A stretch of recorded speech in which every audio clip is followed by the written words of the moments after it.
Okay, question 3. This is the circuit shown, 32.18.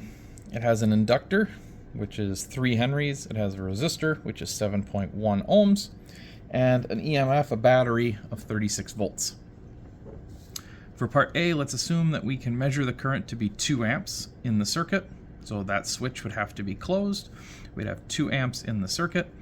Calculate the voltage across the resistor, and then reason how much voltage must be across the inductor.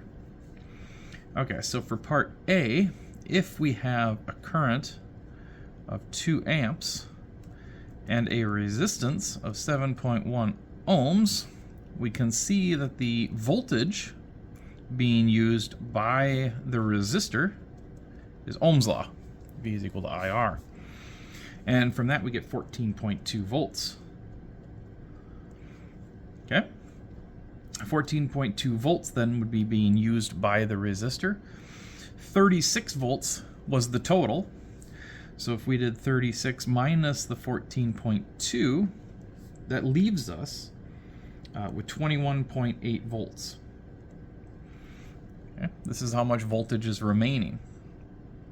So this must be dropped somewhere else, because according to Kirchhoff's, if you make a full loop around this, the drops and rises in voltages should equal out to 0.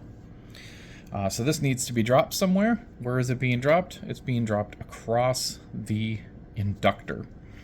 Okay, so this is the voltage that's being dropped. For part B, we're going to use this reasoning to calculate how much voltage is on the inductor when the current is 4.5 amps. Okay. When the current is 4.5 amps.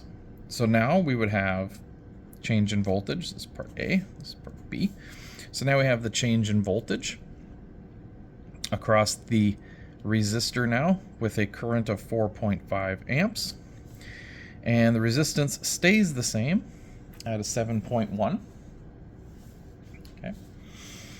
This comes out to 31.95 volts being taken by the resistor. Okay, so again, if we do this, the 36 total volts minus the 31.95 from the resistor, we get 4.05 volts dropped across the inductor. Okay, so this would be the rounded up there to 4 volts across the inductor for part B.